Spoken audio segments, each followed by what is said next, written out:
19쪽 답 확인해 보겠습니다. 자, 1번에 이 시에 대한 설명으로 알맞지 않은 거 언급 안 된 게 있는데 뭘까요? 4번. 3번. 3번? 3번이야? 3번이 4번인 것 같은데. 3번이 여성적 어조? 3번이 나오진 않아요? 맞아요. 3번이 답은 4번이에요. 희망적으로 하려는 거 아니고 마지막에 약간 여기서는 뭐 보내준다 하면서 약간은 체념하는 부분이 나오지. 2번에 적절한 거요? 4번이 4번. 오케이. 4번. 3번에 이건 선생님 바로 알려줬죠? 1번. 5번.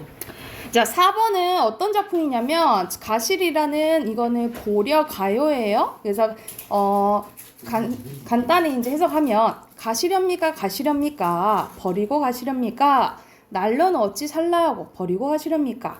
잡사 두어리만하면 잡아두고 싶지만 서운하면 아니올세라. 그러니까 서운해서 아니올까 두렵다 이 말이야. 그래서 서로 하느님 보니옵나니 가시는 듯 돌아오세요. 이것도 이별에 관련된 거잖아, 그치? 여기서 알맞지 않은 것은 5번. 5번, 그렇죠. 자, 이 보기와 달리 이 시는 이미 돌아오기를 바란 화자에 드러나 있다. 보기가 그렇죠, 그렇죠? 보기도 돌아오길 바라고 있지, 그치? 그리고 5번에 알맞지 않은 거? 3번. 오케이, 3번이에요. 단어적 표현이 전통적인 시가를 계승하는 건 아니에요. 반어적 표현은 다른 나라에서도 쓸 수 있는 거잖아, 그치? 우리나라 전통과는 조금 멀다라고 보시면 되고요. 6번은 선생님 알려줬죠? 3번. 3번. 오케이. 넘겨서 21쪽으로 가요. 남신이주 유동 박시봉방. 자, 여기서 알맞지 않은 거. 3번. 오케이. 3번이고요. 예스러운 어휘? 예스러운 거보다는 그 지역의 사투리, 토속적인 어휘가 나왔다 했지, 그치? 자, 2번에 적절한 거요? 4번. 4번, 오케이. 3번에 적절하지 않은 거? 3번. 3번? 4번. 슬프고. 4번. 그 전에는 슬픈 거 맞겠지. 왜냐면 절망적에서 희망적으로 바뀌긴 했잖아요, 그쵸? 알맞지 않은 것은 얘는 처음부터 끝까지 절망적이야. 마지막 희망으로 바뀌잖아, 그쵸? 그랬을 때 4번이죠. 처음부터 끝까지 외롭고 고뇌에 찬 거 아니죠. 자, 그리고 4번에 알맞지 않은 거 5번. 5번입니다. 그쵸? 여기서는 미음 봐봐. 미음은 내 어지러운 마음이나 슬픔이 한탄이며 가라앉은 것을 살짝 앙금이 돼 가라앉았대. 그러면은 일시적으로 해소는 된 거죠. 그쵸? 됐다라고 봐야죠. 그래서 되지 않은 게 틀렸다라고 보시면 돼요. 그리고 5번에 가보자. 5번에 이용하게 낡은 집인데 여기서는 이제 어떤 내용이냐면 그가 9살 되던 해 사냥개 꿩을 쫓아다니는 겨울 이 집에 살던 7식구가 어디론가 사라지고 이튿날 아침. 그러니까는 여기서도 가족이 뭐를 의미하는 거야? 해체를 의미하는 거죠. 그치? 북쪽을 향한 발자국만 눈 위에 떨고 있었다. 더러는 오랑캐형으로 갔다고, 더러는 아라사, 러시아 쪽으로 갔다고 얘기를 했다라는 거죠. 그래서 여기서는 고향을 떠나는, 그러니까 가족의 헤어짐, 이걸 얘기하는 거잖아. 그래서 공동체 2번이 되겠어요. 그리고 마지막, 이거를 못 썼다는 건 말이 안 돼. 수업을 이거 안 들었다는 거 똑같은 거야, 이거는. 서술형 알려드릴게요. 뭐 알려드릴 리가 있어. 현실 극복의 표상이자 희망. 마지막에 난 얘처럼 살겠다라는 회사의 객관적 상관을 마지막에 강조했잖아, 그치? 뭐예요? 갈매나무. 그렇지, 갈매나무. 자, 오늘 작품 여러분이 잘 알고 있는 누구야? 윤동주. 그렇지. 윤동주 시인인데 윤동주 시인은 당연히 일제강점기 때 사람이라 보시면 되겠죠. 그리고 어떤 시를 많이 썼다 했어? 자기가 이 사람은 지식인이잖아. 지식인은 내가 할 수 있는 게 뭐밖에 없어? 시를 쓰는 것밖에 없던 거야. 그거에 대한 약간의 이제 부끄러움, 그리고 자신에 대한 반성, 이것을 많이 쓴 시인이라고 보시면 돼요. 그래서 여기서도 그 대표적인 게 서시라고 보시면 됩니다. 이제 시 앞부분에 쓴 말인데, 자, 첫 번째 한부터 봐볼게. 죽는 날까지 하늘을 우러러 한 점 부끄러움 없기를. 그러니까 나는 어떤 삶을 살고 싶어? 부끄럼이 없는 삶을 살고 싶다라는 거야. 그래서 여기서는 이제 순수한 삶에 대한 화자의 의지가 드러나는데, 자, 근데 하늘을 우러러라고 봤네. 그러니까는 내가 도덕적으로 사는지 안 사는지 판단하는 기준은 누가 내리는 거야? 하늘이 내리는 거죠, 그렇죠? 그래서 여기서 하늘이 의미하는 것은 내가 잘하고 있는지 못하고 있는지 판단해주는 윤리적 절대 기준이 된다라고 보시면 돼요. 윤리적 빈칸 판단의 절대 기준이 된다라고 보시면 돼요. 자, 그래서 나는 이 상황에서 입새에 인다라는 거 조그만한 바람에도 나는 괴로워할 때, 그러니까는 조그만한 갈등이 있어도 나는 뭐 했대? 괴로워했다라고 표현하고 있네. 나 시척화자 직접적으로 나타나 있고요. 괴로워했다라는 것은 무슨 형이야? 과거형인 거죠, 그렇죠? 그래서 여기까지는 과거라고 보시면 되고요. 별을 노래하는 마음으로, 별은 어디에 있어? 하늘에 있지, 그치? 우리가 보통 하늘에 있는 것을 올려다보는 거잖아. 그래서 내가 보통 바라는 거, 이걸 의미하거든요. 그러면은 결과적으로 별은 뭘 상징하냐면 내가 바라는 희망, 뭐 이상적인 삶, 이런 것을 의미한다라고 보면 돼요. 그래서 별을 노래하는 마음으로 뭘 사랑할 거래? 모든 죽어가는 것을 사랑해야지 하고 다짐을 해요. 모두 죽어간다라는 것을 여러분 반대로 생각하면 어떤 것을 갖고 있다라는 거야?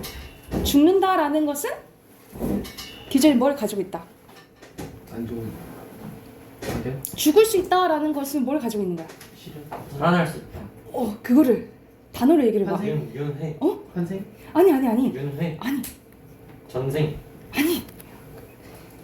죽을 수 있다라는 것을 고로 지금 뭐 하고 있다는 거야? 살아있다는 걸 의미하는 거잖아, 그치? 그러면 모두 죽어가는 것은 고로 생명을 가지고 있는 생명체를 의미하는 거죠, 그쵸? 근데 내가 사랑해야 돼, 이 윤동주가 생각했을 때 이 사람이 사랑해야 되는 생명체는 뭘까? 생명은 뭘까? 일본이. 일본을 사랑해야 돼? 반대로. 일본을 싫어해야지. 그렇지. 그에 반해 누굴 사랑해야 돼? 일본인한테 괴로움을 당하는 대한민국. 우리 민족, 그렇지.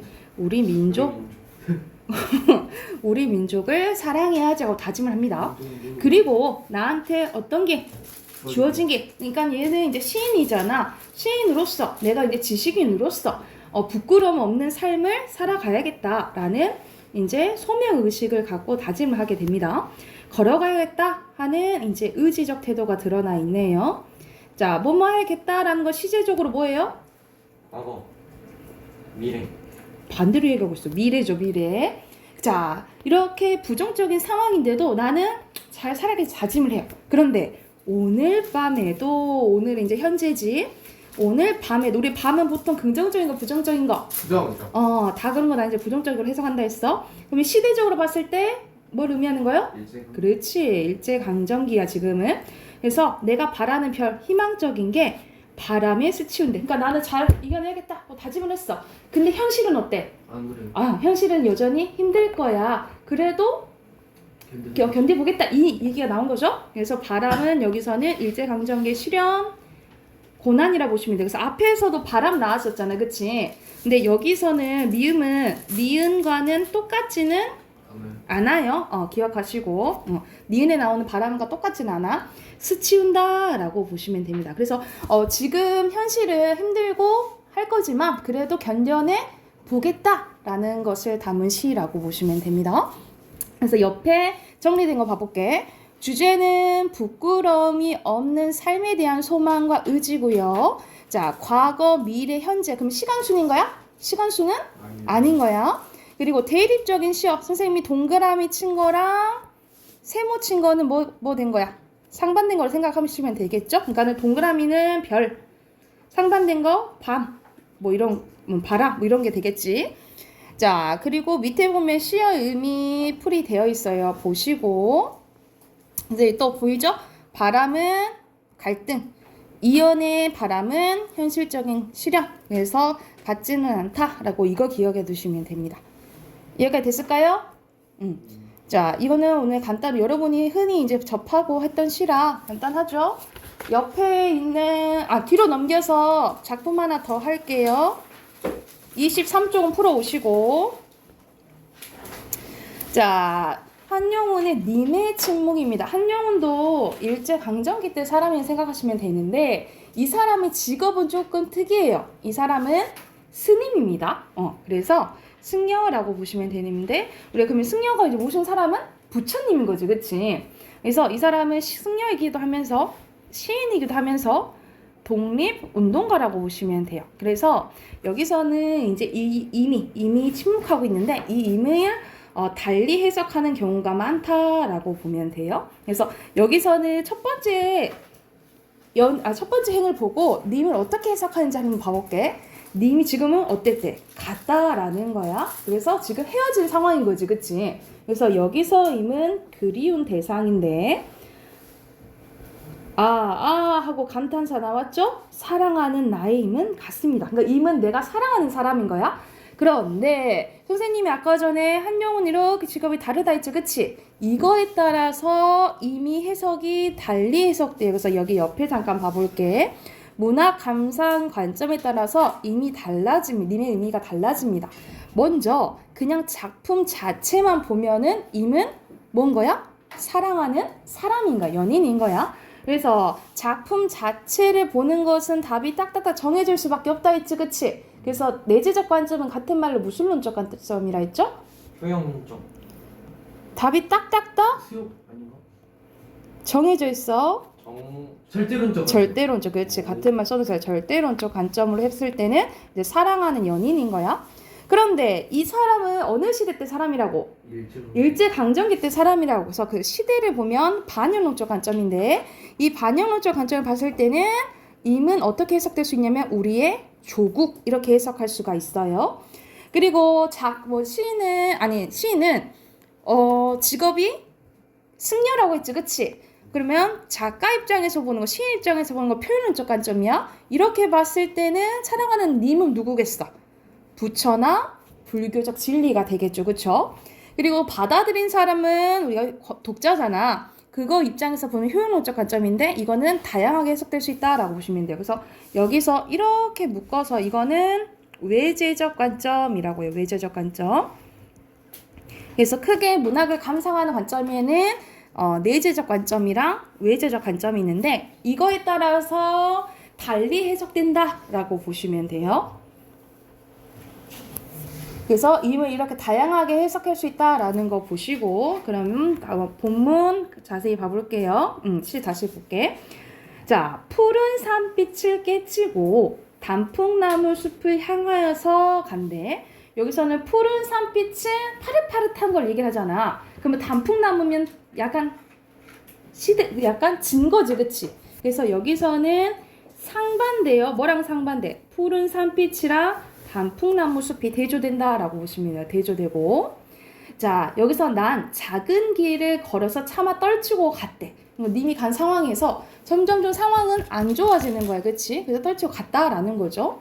황금의 꽃같이 직유법 쓰였고 굳고 빛나던 맹세어는 그러니까 우리가 사랑하는 사람이 만나면 그런 맹세를 할 거 아니야. 우리 영원히 사랑하자. 우리 꼭 평생 영원하자. 뭐 이런 약속을 할 거 아니야. 그치? 그것을 얘기를 하는 거예요. 그래서 이 영원한 사랑의 맹세를 사자성어로 하면 뭐라고 하냐면 금석 밑에 잠깐 써놓자. 금석맹약이라고 하거든요. 이걸 사자성어로 하면 금석맹약을 하는 거야. 영원한 사랑의 맹세. 이 맹서는 차디찬 뭐가 되었대? 먼지 조각이 됐다 이 말. 티끌이 되어서 한숨의 미풍으로 날아갔습니다. 그와의 영원한 사랑이 이루어졌어? 이루어지지 않았다 이 말을. 이것도 대조된다라고 보시면 돼요. 대조되는 거야. 자, 서로 좋았을 때 날카로운 첫 키스의 추억은 나의 운명의 지침을 돌려놓았대. 마냥 좋을 줄 알았는데 그랬어? 그러지 않았다라는 거야. 이 말은 뭐냐면 운명의 방향을 바꿔놨다라고 보시면 돼요. 운명의 방향을 바꿔놓았다. 우린 지금 상황이 달라졌다라고 보시면 돼요. 뒷걸음쳐 사라졌습니다. 자, 근데 임을 잊어 못 잊어. 얘는 못 잊는 거야. 나는 향기로운 님의 말소리에 귀가 먹었대. 우리가 향기로운 것은 후각이죠. 근데 님의 말소리가 향기롭다 표현했지, 그치? 그러면 이거는 무슨 심상이죠? 후각적. 오, 공감각. 그래, 공감각적 심상인데, 공감각적 심상인데 뭐 어떻게 표현한 거야? 말소리가 향기롭다 한 거잖아, 그치? 그러니까는 청각을 어떻게 표현한 거예요? 후각학. 그렇지, 후각화. 청각의 후각화가 쓰였다라고 보시면 돼요. 청각의 후각화. 자, 나는 향기로운 님의 말소리에 귀가 먹었고, 꽃다운 님의 얼굴에 눈이 멀었대. 진짜 향기롭고 눈에 이쁘면 우리 눈 멀은 건 좀 말이 안 되잖아. 근데 그만큼 나한테는 이미 그런 존재였다라고 얘기하고 싶은 거죠, 그렇죠? 그래서 겉으로는 말이 안 되는데 의미가 있어. 무슨 법? 역설법이고. 자, 나는 향기로운 님의 발소리에 귀 먹고 꽃다운 님의 눈을 멀었다. 비슷한 문장 구조 반복돼서 대구법도 쓰였다라고 보시면 돼요. 그래서 여기서는 역설과 대구 쓰였다라고 보시면 돼요. 자, 이어서 사랑도 사람의 일이라서 만날 때 미리 떠날 것을 염려하고 경계하지 아니한 것은 아니지만, 그러니까는 우리가 만났을 때 그래 우리가 헤어질 수도 있지 이런 생각은 했었다 이 말이야. 그런데 이별의 뜻밖의 일이 되고 놀란 가슴은 새로운 슬픔에 터집니다. 그래서 난 너무 지금 슬퍼요. 이별의 슬픔에 대해서 얘기하고 있다라고 보면 돼. 그러나 상반되지, 그치? 분위기 전환되는 거야. 그래서 그러나는 시상의 전환이 나타난다 라고 보시면 돼요. 시상의 전환. 이별을 쓸데없는 눈물의 원천을 만들고 마는 것은 스스로 사랑을 깨치는 것인 줄 아는 까닭에 걷잡을 수 없는 슬픔의 힘을 옮겨서 새 희망의 정수박에 들이부었습니다. 그러니까 나는 지금 이 슬픈 건 맞지만 계속 마냥 슬퍼할 수는 없다 이 말이야. 그래서 뭘 생각해? 희망을 생각했다라고 보시면 돼요. 그래서 여기서는 슬픔을 희망으로 전환시킨 화자의 태도가 드러난다라고 보시면 돼요. 너 눈 풀리면 안 돼. 너 지금 눈 풀리려고 해. 집중. 자, 우리는 만날 때 떠날 것을 염려하는 같이 떠날 때 다시 만날 것을 믿습니다. 그러니까 이것이 약간 불교적인 개념이거든요. 우리 그런 얘기 들어봤지? 만남이 있으면 헤어짐이 있고 헤어짐이 있으면 만남이 있다 이런 얘기 들어봤잖아. 이거 불교적 용어로 보는데 이걸 이제 사자성어로 뭐라고 하냐면 우리가 만남이 있으면 헤어짐이 있다라는 것을 회자정리라고 해요. 회자정리라고 하고, 그리고 떠남이 헤어짐이 있으면 또 다른 만남이 있다라는 것을 뭐라고 하냐면 거자필반이라고 해요. 그래서 회자정리 거자필반이라고 얘기를 하는데 선생님이 가장 좋아하는 사자성어이기도 해요. 그래서 여러분 약간 이거 얘기하면 선생님 너무 옛날 사람처럼 취급할까 좀 그러긴 하는데 지금 이제 SNS 하는 것처럼 선생님이 완전 어렸을 때 중학교 때 싸이월드 했을 때 싸이월드 홈페이지 위에 이것을 써놨었거든요. 이 방문 딱 위에. 그래서 그게 이제 딱 갑자기 생각나네. 그래서 여기서는 우리가 지금은 헤어지지만 뭐 할 거야? 우리는 다시 만날 거야. 그래서 여기서는 재회에 대한 소망이 드러나 있다라고 보시면 돼요. 재회에 대한 소망. 그리고 이 사람은 승려라고 했죠, 그렇죠? 그러면 불교의 무슨 사상? 아까 명민이가 얘기한 거 뭐지? 명민아, 네가 말한 거 있잖아. 유한. 아니. 윤회 사상, 그렇지. 돌고 돌아서 다시 우리는 만날 거야. 불교의 윤회 사상이 반영돼 있다라고 보시면 돼요. 그래서 영탁, 님은 갔지만 나는 님을 보내지 아니하였대. 그러니까 지금 이미 갔긴 갔어? 그럼 님을 보내지 않았다라는 소리 무슨 소리인 거야? 나는 그만큼 님을 보내고 싶지 않다. 근데 겉으로는 말이 안 되네. 근데 그 안에 마음이 반영돼 있죠? 무슨 법이야? 여기도 역설, 그렇지. 여기는 대표적인 역설법이에요. 제 곡조를 못 이기는 사랑의 노래는 님의 침묵을 휩싸고 돈다. 그러니까는 무슨 말이냐면 헤어져서 지금 님의 대답은 들을 수 없어. 그치? 근데 님의 침묵을 휩싸고 돈다라는 것은 내가 여전히 기다릴 거야. 우리는 곧 만날 거야. 이 말을 하고 싶은 거예요. 그래서 여기는 이별에 대한 마지막에 이별에 대한 화자의 주관적인 해석이 반영돼 있다라고 보시면 돼요. 그러니까 님은 아무런 말도 안 하지만 나는 다시 우리 만날 거라고 믿어. 이 말을 하고 싶은 거라고 생각을 하시면 돼요. 자, 정리했으면 옆에 표 한번 봐볼게요. 주제는 임에 대한 영원한 사랑. 여성적 어조와 경어체는 이게 존댓말이라고 생각하시면 돼요. 경어체를 사용했고요. 대표적으로 역설법이 쓰였습니다. 역설법을 통해서 자신 하고 싶은 말을 강조했고 불교적 세계관이 반영돼 있다라고 보시면 됩니다. 그래서 아까 전에 거자 필반 회자 정리 나왔고 또 윤회에서 다시 만날 것을 소망한다. 이것을 기억을 하시면 돼요. 여기까지 됐나요? 그러면 25쪽도 숙제로 해 오시고 우리가 소설 했었죠? 레디메이드 인생 했었죠? 77쪽 갑니다. 77쪽. 못 떨어져. 저 던져. 자, 이것 좀 봐. 자, 저 뒤에서 줘. 자, 1번에 적절한 거. 5번? 1번에 적절한 거. 5번이에요. 구체적이 1934년 나오잖아. 그치? 그래서 현실에 있을 법한 이야기 나온다라고 보시면 되고 1번이 5번. 2번에 내용 일치 문제네요. 알맞지 않은 거. 3번. P는 교사였어? 전혀? 아니잖아. 이 사람은 이제 그 대학을 졸업하고 제대로 이제 취업을 못한 거죠. 3번에 첨지와 전보는 2번. 그치? 선생님 얘기했었지. 4번에 알맞지 않은 거? 5번. 5번. 그렇죠. 5번. 거참 모를 일이요. 이거는 조금 약간 이해가 안 된다는 듯이 이렇게 얘기를 해야겠지. 그치? 5번에 알맞지 않은 거 여기서는 답은 3번인데 3번 봐보자. 무일푼인 P가 A에게 굽실거리는 것은 지금 자기 인쇄소에 자기 아들 보내려고 하는 거잖아. 그치? 근데 빈부 격차 이런 거예요? 별로 둘 다 별로 차이 안 나지. 그치? 그렇게 보시면 되고요. 빈부 격차는 아니고. 6번 A의 상황은 A 부분 어디 나왔냐? 쩔쩔맸다. 쩔쩔매고 뭐 돌아다니는 거 있잖아. 이런 부분 관련된 거 동분서주라고 보시면 돼요. 여기 혹시 모르는 사자성어 있을까요? 다 몰라요. 경고망동은 함부로 이렇게 행동. 그래서 경고망동 하지 말아라. 함부로 이렇게 행동하는 거 얘기하고 혼비백산은 엄청 빠르게 정신없이 막 도망가고 이런 혼비백산하게 도망갔다 이렇게 표현하고요. 각골난마 뼈에 사무치는 원망스러운 마음이에요. 그리고 연목구어 목이 이거 무슨 목자니? 여러분 알잖아. 나무목. 나무한테서 물고기를 구한다 이 말이야. 터무니없는 곳에서 뭘 찾을 때 이럴 때 연목구어라고 해요. 7번에 알맞지 않은 거 1번 불씨는 아니고 교육을 받아봤자 이제 뭐가 안 되니까 돈이 안 된다. 취업이 안 되니까 그 얘기를 하는 거였죠. 자, 그리고 또다시 1번 적절한 것은요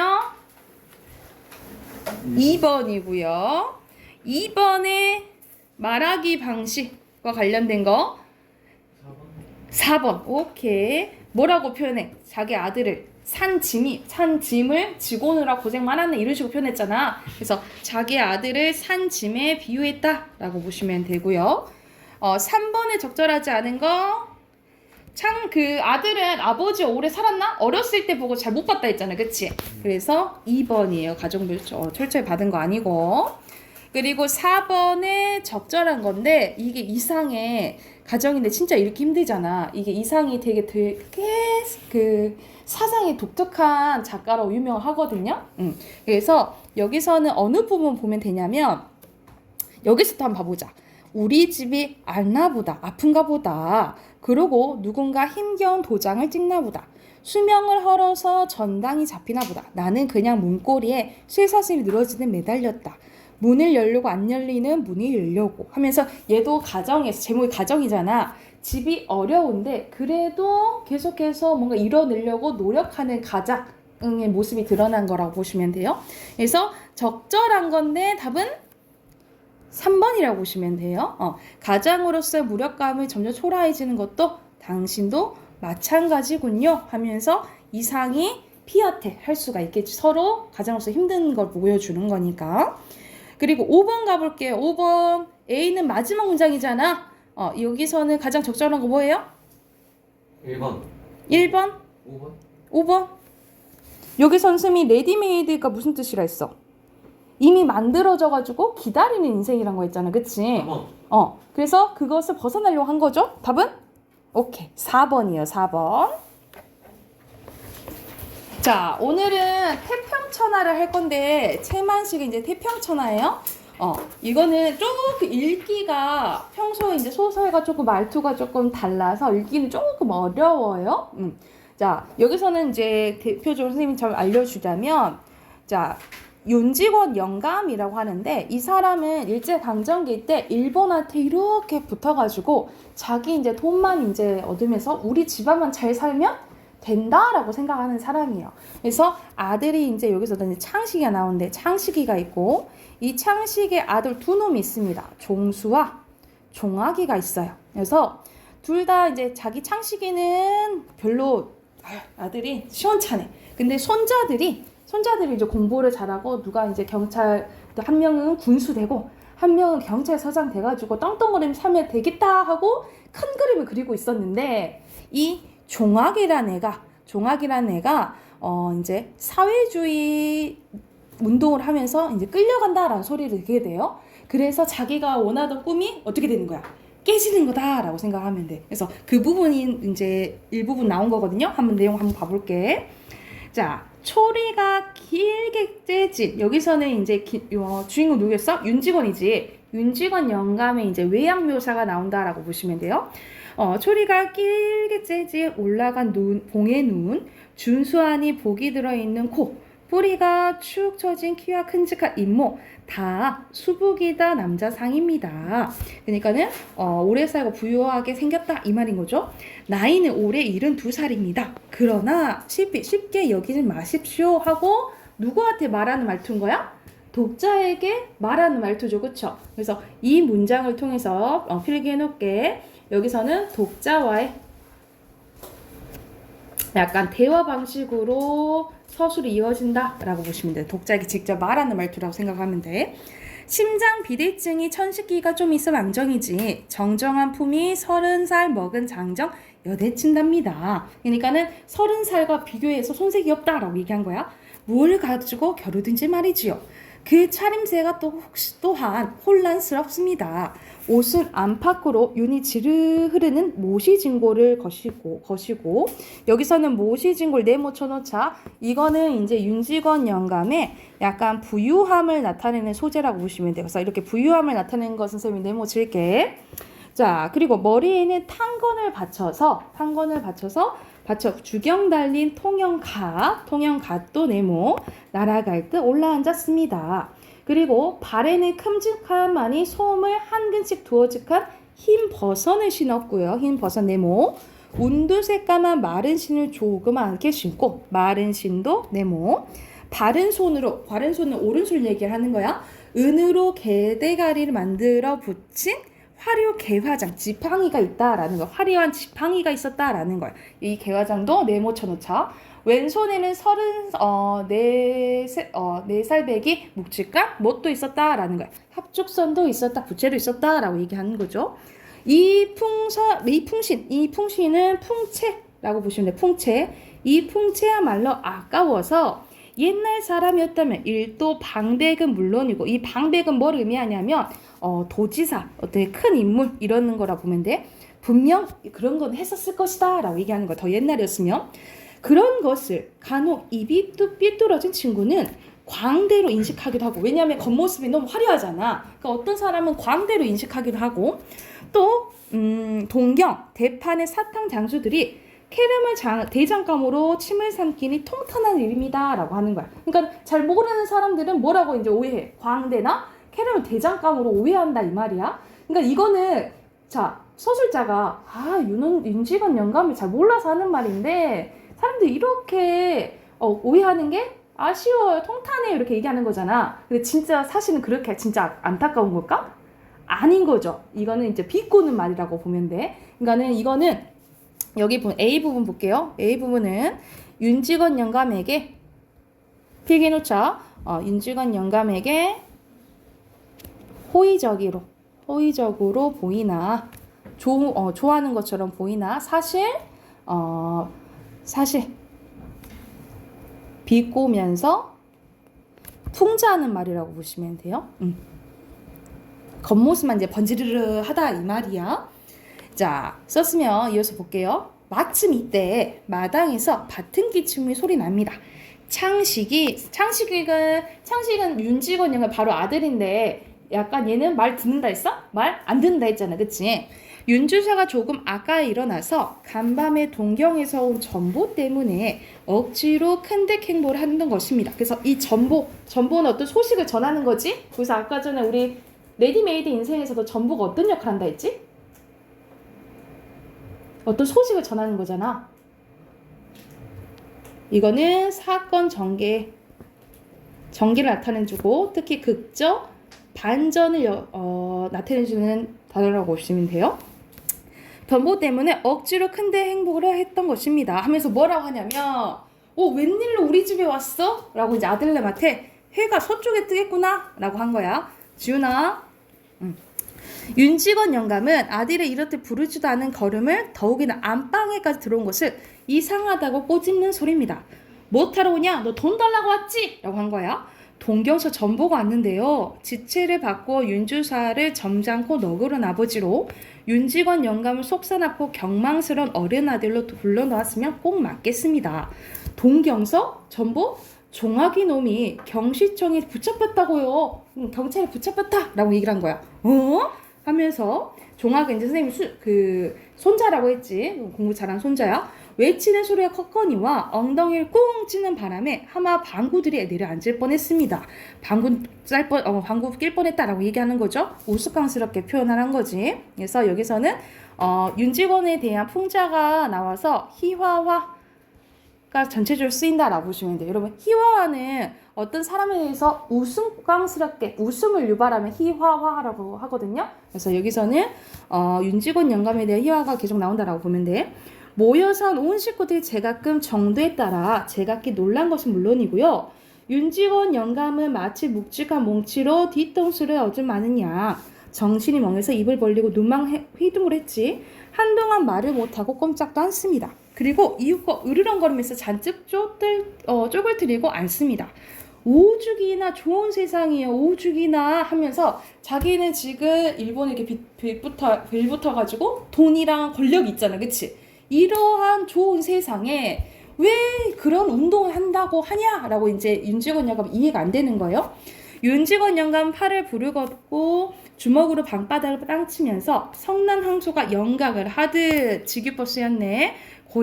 고함을 지릅니다.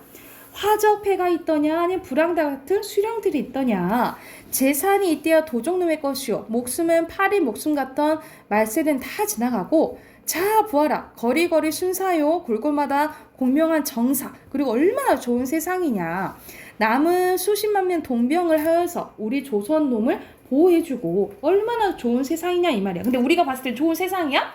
좋은 세상인 게 아니잖아. 그치? 제거 지니고 앉아서 편안하게 살 태평사사 이걸 태평천하라고 하는 것이요 라고 얘기를 하는 거지. 여기서 이 단어를 통해서 뭘 알 수 있냐면 윤직원 영감의 현실 인식 태도를 알 수 있다라고 보시면 돼요. 우리가 봤을 땐 태평천하야? 평안한 시기가 아니잖아. 근데 윤직원이 볼 때는 태평천하 이 말이야. 그런데 이런 태평천하에 태어난 부자놈의 자식 더군다나 지가 떵떵거리고 편하게 살 것이지 어찌 지가 세상 망쳐놓은 불안한 패에 참석을 한단 말이요 하면서 방바닥을 치면서 벌떡 일어섭니다. 그 몸짓이 어떻게도 요란스러워 괄괄한지 방금 발광이 되는 것 싶습니다.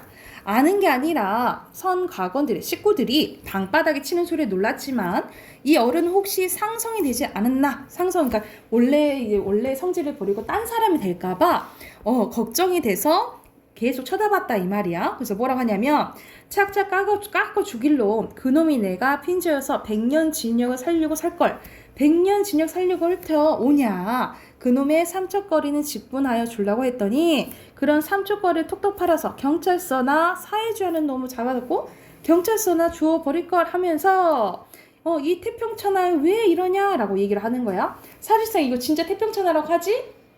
태평천하 아니라고 했잖아요. 그치? 그래서 이 제목과 이 태평천하를 통해서 뭘 알 수 있냐면 진짜 태평천하가 아니죠.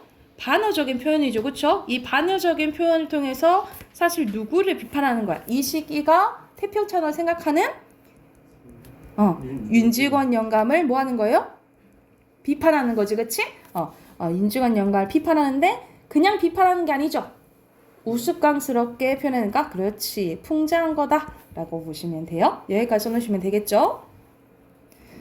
그리고 80쪽 잠깐 가서 표 한번 봐볼게. 자, 이거는 중편 소설, 풍자 소설, 사회 소설, 가족자 소설이고요. 심리가 다 나와. 그래서 전체적 작가 시점이라고 보시면 되고요. 1930년대 일제 강점기 때예요. 주제는 윤직원 일가의 몰락 과정을 통한 식민지의 타락성을 비판했고, 자, 반어적 희화화. 선생님, 희화화를 뭐라 그랬지? 우스꽝스럽게 표현한 희화라고 했어. 그리고 경어체, 존댓말을 통해서 풍자와 조롱을 극대화했고요. 인물의 성격, 주제, 의식, 표현, 미의식을 통해서 예전 우리가 읽기가 조금 현대소설보다는 어렵잖아요. 그치? 그래서 고전 문학의 전통을 개성했고 전라도 방언가 사투리 쓰죠? 구어를 활용해서 구어는 무슨 뜻이냐면 말하는 말투. 저는 그런 말투라 생각하면 돼. 사실성과 생동감을 부여해준다라고 보시면 됩니다. 밑에 만점 노트 잠깐 볼게요. 특징 전포초.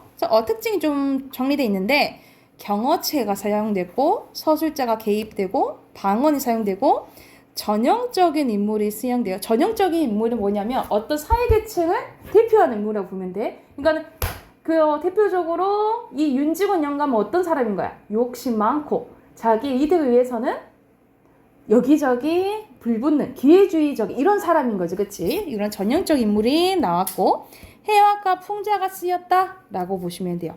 그래서 마지막 여기 별표 쳐놓자. 여기 선생님이 계속 태평천을 강조했지. 여기서 뭘 알 수 있냐면 윤직원 영감은 자신이 살고 있는 현실 상황을 태평천하로 여기는데 그러나 사실상 우리가 힘들었던 일제강점기에 어울리지 않는 말이죠. 그쵸? 그래서 여기서는 윤직원 영감의 왜곡된 역사관을 반어적으로 표현해서 비판하는 거라고 보시면 돼요. 그래서 전체적으로 태평천하 하면 무슨 법을 생각하면 된다고? 반어법. 이렇게 기억을 하시면 됩니다.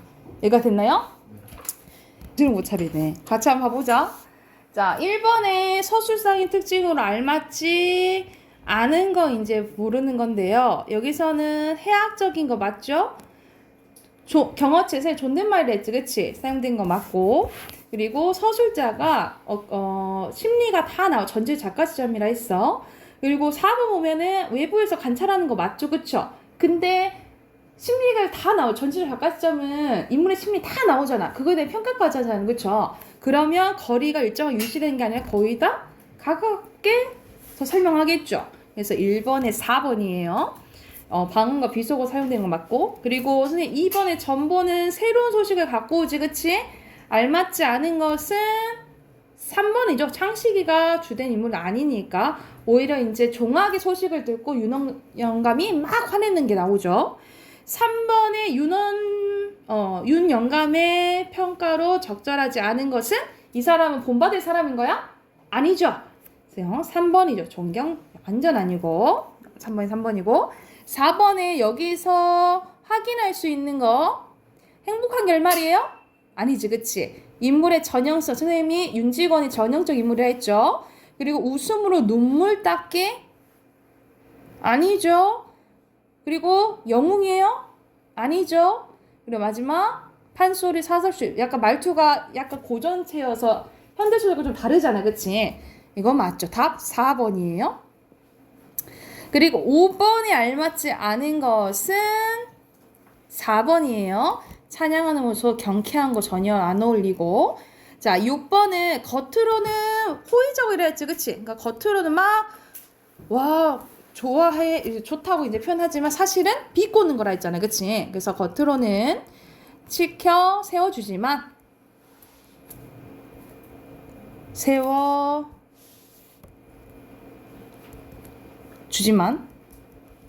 실제로는 비꼬며 조롱하고 있다 또는 뭐 풍자하고 있다 뭐 이렇게 쓰면 되겠죠? 선생님 아까 전에 이제 정리해준 부분 쓰시면 돼요. 됐습니까? 넘겨서 두 번째 작품 가볼게. 이태준의 달밤이라는 작품이에요. 앞부분에 내용이 거의 다 나와. 줄거리, 이제 앞부분 줄거리 봐볼게요. 자, 서술자가 납니다. 나 아까 황수건이란 사람 이제 만나는데, 이 황수건 사람은 조금은 모질한 사람이라고 생각하면 좀 모자라요. 그래서 못난이라는 것을 알게 됩니다. 황수건은 똑똑하지 못해서 학교 급사는 우리 심부름 해주는 심부름꾼이라고 생각하면 돼. 학교 급사나 신문 보조 배달원 자리도 쫓겨나지만 나는 그와 가깝게 지내면 말벗이 되어줍니다. 어느 날 그는 우두를 넣으면 근력이 떨어진다는 자신의 생각을 이야기하면서 나에게 찾아오게 됩니다. 그런 용한 생각을 하고 일러줘서 아주 고맙소. 그러니까는 이 황수건한테 맞춰주는 거지. 하였다. 그는 좋아서 번긋거리며 머리를 긁었다. 그래, 삼산학교에 다시 들어가기만을 기다리고 있어? 하고 물으니까 그는 돈만 있으면 그까짓 거 누가 고스카이 노릇을 합쇼. 미천만 있으면 삼산학교에 가서 버젓이 장사를 할 텐데요. 라고 하니까 무슨 장사? 방학 때까지 참외 장사를 하옵쇼. 가을에는 군밤 장사, 그리고 외떡 장사, 습자지, 도화지 장사를 막 합니다. 삼산학교 학생들이 저를 어떻게 좋아하겠쇼. 저를 선생님보다 낮게 친다 라고 얘기를 하는 거죠. 그러니까 저 학교 가면 인기 많아요. 애들이 저도 좋아해요 라고 이제 허세 부리는 거예요. 그래서 여기서는 황수건이 허세 부리는 모습이 나와 있고, 이와 관련된 뭐 사자성어 고른다고 한다면 뭐 허장성세가 드러난다 이렇게 보셔도 돼요. 관련된 이제 사자성어 알아두시고, 나는 그날 그에게 돈 3원을 주었대요. 이 또 3원을 통해서 시대적 배경을 알 수가 있겠죠. 일제강점기라는 거.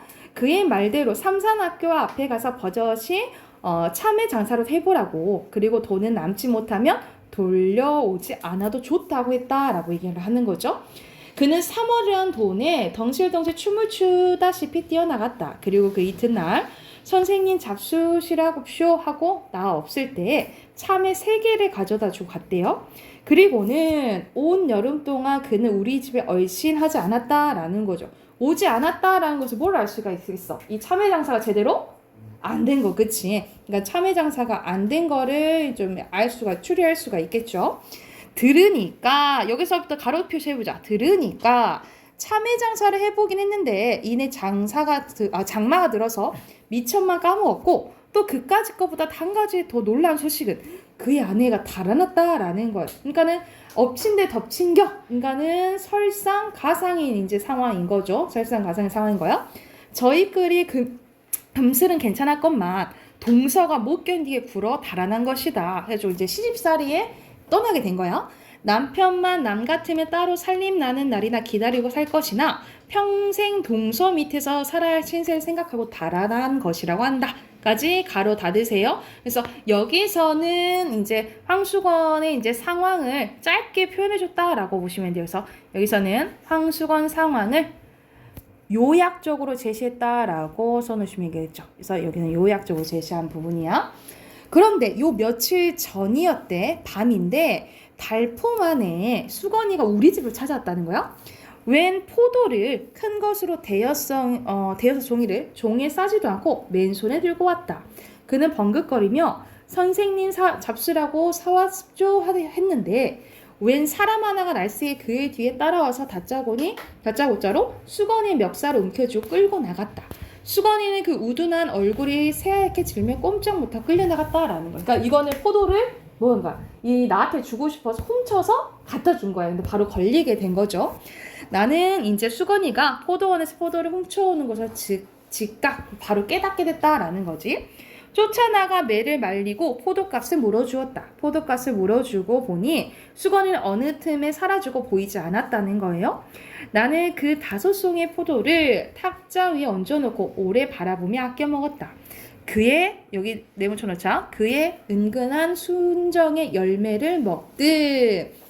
그러니까는 여기서는 뭐가 드러나냐면 이 마음이 드러나는 거죠. 어떤 마음? 나를 생각해서 이 포도를 훔쳐온 거잖아, 그치? 그래서 나는 이 황수건에 대해서 어떤 애정을 갖고 있다라고 보시면 돼요. 그래서 이 그의 은근한 순정의 열매는 뭘 의미하냐면 황수건에 대한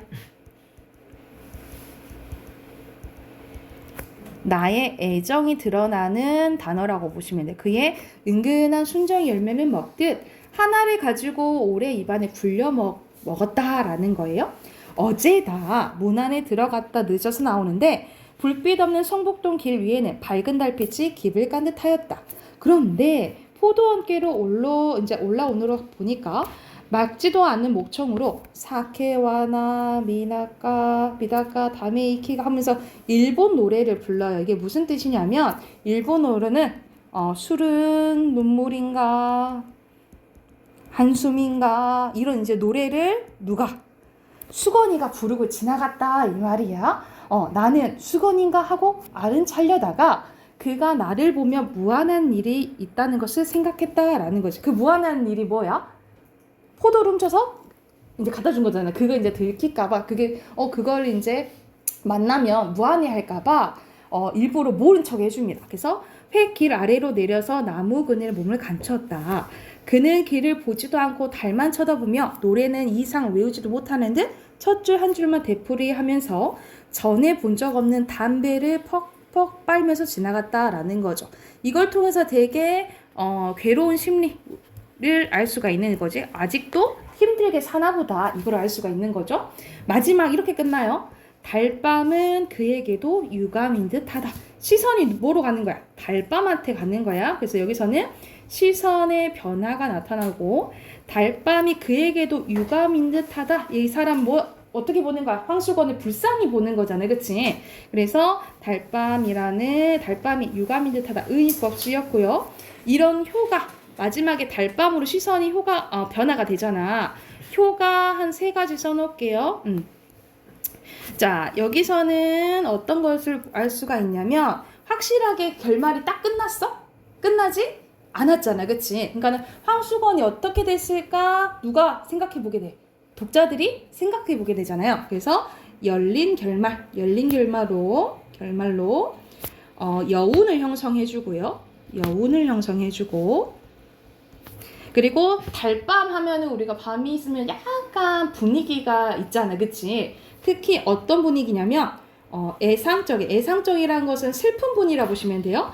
애상적인 분위기를 만들어준다 라고 보시면 되고요.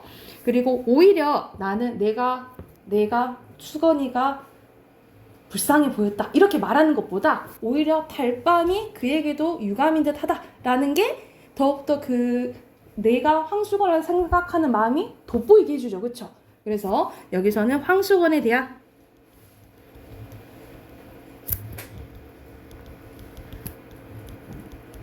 나의 연민이 오히려 더 돋보인다 라고 보시면 돼요. 이런 3가지 효과 이제 써놓으시면 되겠죠. 그래서 여기서는 제목이 달밤이잖아. 달밤인데 주인공은 누구예요?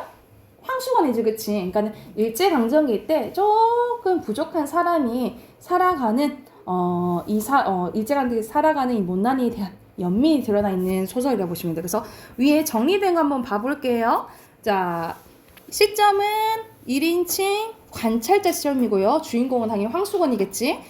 배경은 1930년대 일제강점기. 주제는 세상에 적응하지 못하고 밀려난 못난이의 삶에 대한 연민이고요. 동정과 연민의 시선으로 인물을 바라보는 1인칭 관찰자에 의해서 서술되고 여기서는 안 나오는데 앞에서 자기가 어떤 일이 있었는지 막 얘기를 하거든요. 그래서 인물의 성격을 보여준 일화들이 나열되고 달밤이지? 배경을 통해서 여운 있는 결말을 형성해준다 라고 보시면 돼요. 이것도 옆에 있는 여기서 7문제 있는데 한번 이것도 바로 풀고 답 확인해 볼게요. 같이 한번 봐볼까요? 1번부터 봐볼게요. 여기서 알맞지 않은 것은 여기서는 막 안 나오긴 했는데 구체적 일화를 나열해서 인물의 성격 드러내고 있다고 아까 그 표에 있었지, 그치? 맞다라고 보시면 되고요.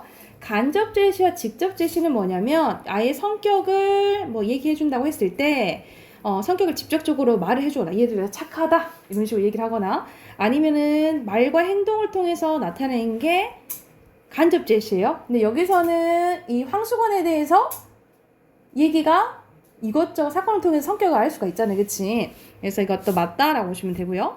둘이 대화를 주고 받죠. 그리고 상징적인 소재는 제목이 뭐 쓰였어? 달밤 쓰였지, 그치? 근데 이걸 통해서 미래의 일을 알려주나요? 그건 아니죠. 이 뒷부분이 틀렸어. 답은 4번이고요.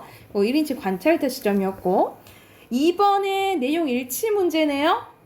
알맞은 것은 5번. 5번, 그치? 그리고 상수건에 대한 설명으로 알맞지 않은 것은 이 사람 마지막에 약간 불쌍하잖아. 되게 하는 일이 다 안 됐잖아, 그치? 그리고 마지막에 노래를 부르면서 가죠. 그러니까는 막 즐겁게 부르고 가? 완전 슬프고 막 담배 푹푹 피면서 가잖아.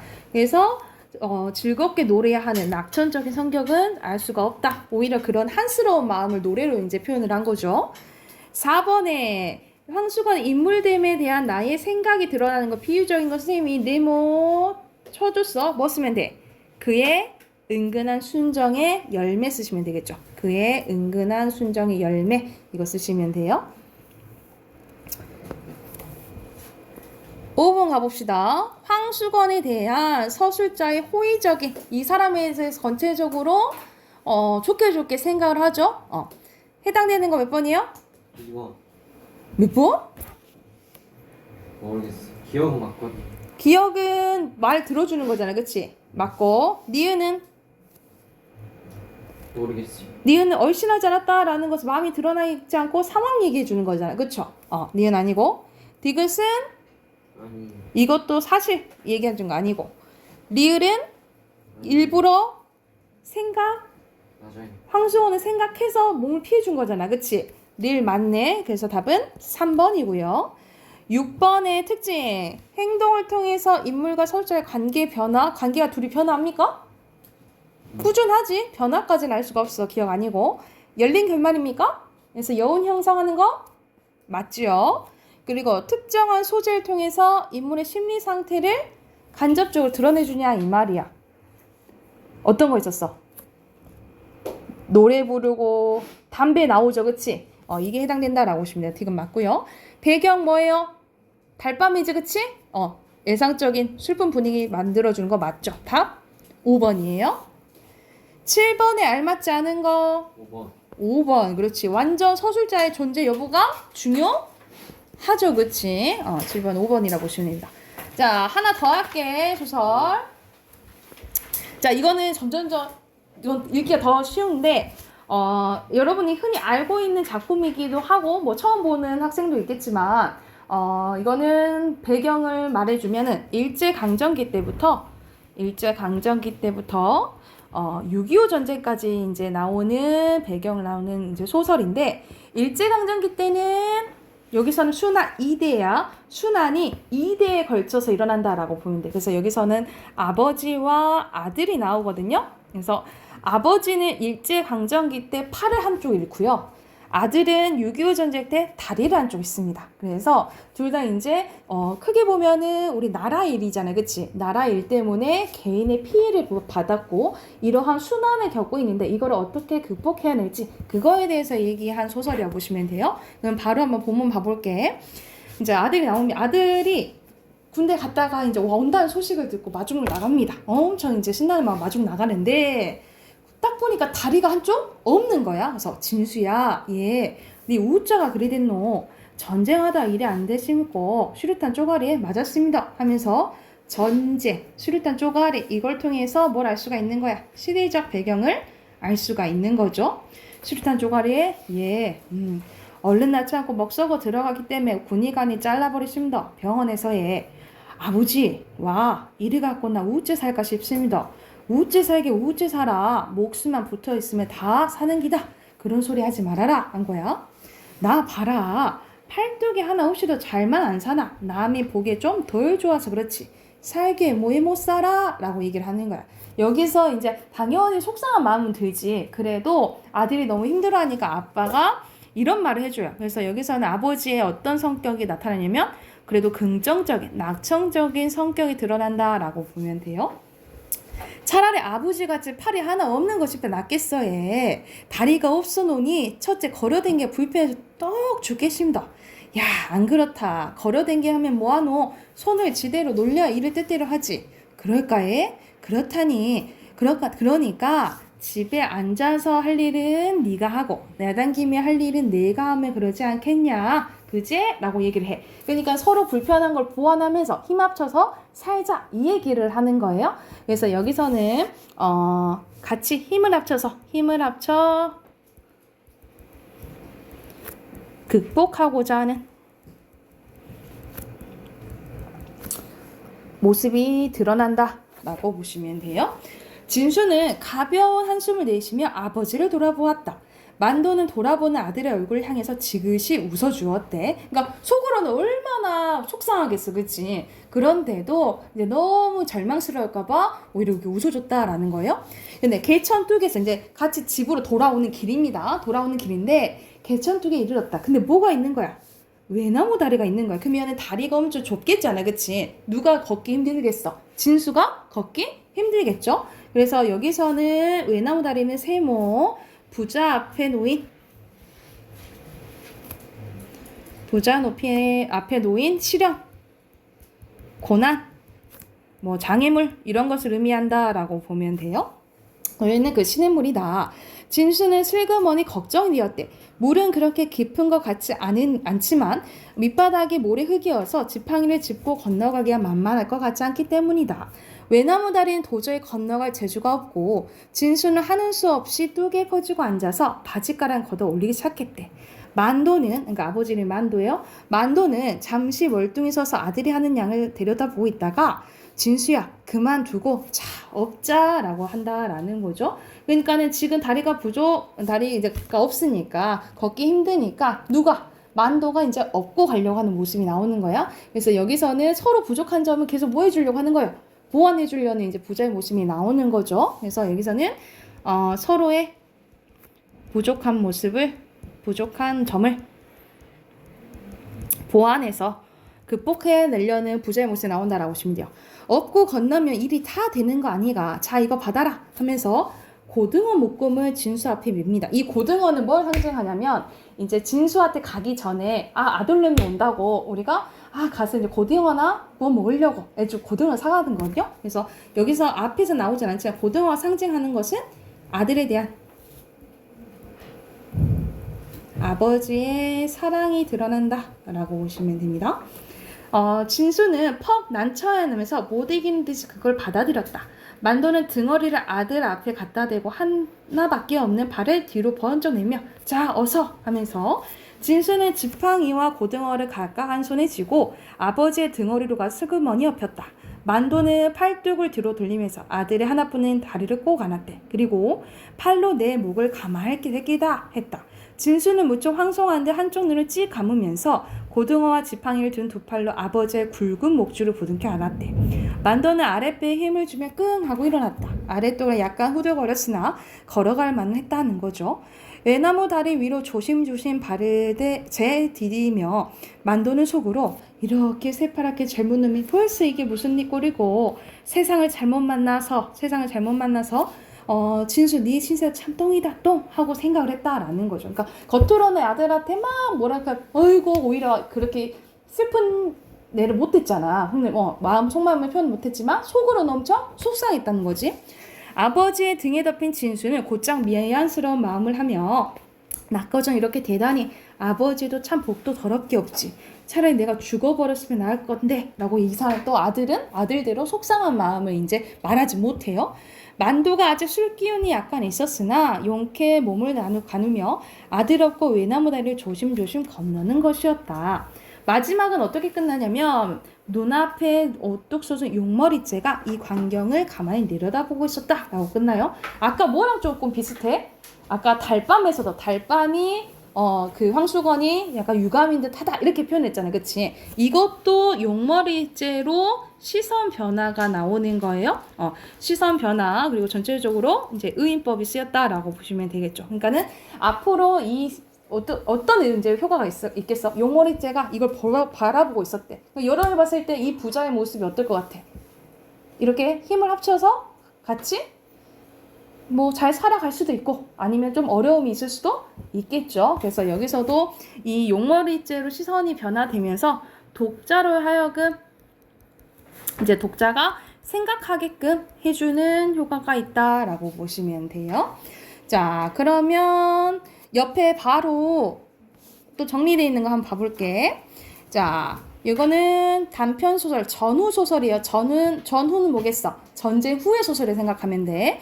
시점은 전지적 작가 시점이고요. 자, 주제는 우리 민족의 순환사와 극복 의지. 그래서 둘이 힘을 합쳐서 이겨내려고 하는 거죠.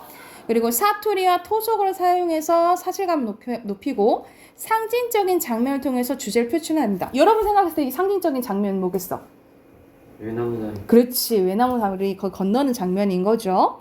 자, 그리고 밑에 만점 노트 봐볼게. 외나무 다리가 상징하는 것은 우리 민족이 겪은 역사적 시련과 순환을 상징을 합니다. 그런데 둘이 합쳐서 건너죠. 그래서 이 협동을 통해서 역사적 시련과 위기를 극복하려는 우리 민족의 뭐가 드러난다? 정신이 드러난다. 까지 밑줄 그어놓으시면 되고. 자, 2번 상징적인 장면을 통한 주제 표출 봐볼게. 작가는 만도가 진수를 얻고 외나무 다리를 건너는 장면을 통해서 용머리째가 내려본다고 의인화해서 표현합니다.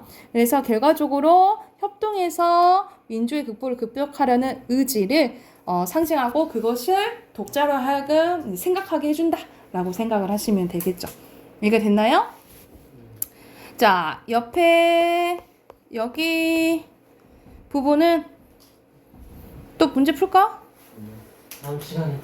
다음 시간에? 뭐하는 다음 시간이야? 시간도 애매한데. 85쪽 숙제. 85쪽 숙제고요. 어디로 가냐면 쌤 풀어요. 어? 왜 태세 전환해 너? 여기 어. 하고 싶은데요. 맞아. 짝 약간 엮고. 응? 잠깐만 그 풀기 전에 그러면 풀기 전에 선생님이 178쪽 펴보세요. 안돼 안돼. 쌤 안 돼요. 응? 뭐가 안 돼? 아 이거 학교 안 한다. 응. 178쪽 펴세요. 178쪽 잠깐 이제 보면은 설명할게. 우리가 항상 우리 중학교 때 했던 게 문학, 비문학, 문법 이렇게 했었잖아요. 그쵸? 근데 지금 앞에서는 시, 소설 위주로 하고 선생님이 얘기했어. 이번 달은 이제 현대 시, 소설 할 거고요. 2월 달에는 이제 고전 시가라 이제 고전 소설 할 거예요. 근데 틈틈이 이제 선생님이 저번에 했던 것처럼 문법이 이제 나갈 거고 여기서는 이제 비문학 지문이 나오는데 지문이 그렇게 많잖아요. 여러분 넘겨보면 이 비문학 지문이 몇 개밖에 안 나오냐면 이제 4개밖에 없어요. 5개밖에 없어요. 5개밖에 없어요. 근데 이거는 여러분이 고등학교 1학년 가면은 교과서에 수록되어 있는 작품들이에요. 교과서에 있는 수록된 작품들이니까 이걸로 보고 안 보고가 되게 크겠죠. 그쵸? 거의 완전 선행이라고 생각을 하면 돼. 그래서 이거는 우리 다음 주 월요일날 만나잖아요. 숙제로 해올게요. 178쪽부터 두 지문만 해오세요. 181쪽까지만 풀어오세요. 두 지문 할 수 있겠지, 그치? 181쪽까지 풀어오시면 될 것 같아요. 그래서 오늘 숙제 앞에 시 두 부분 있죠? 시 두 부분이랑 마지막 순환이대 쪽이랑 비문학 이거 두 지문 해오면 될 것 같아요. 됐나요? 오케이 숙제 없어. 뭐 숙제 오면서?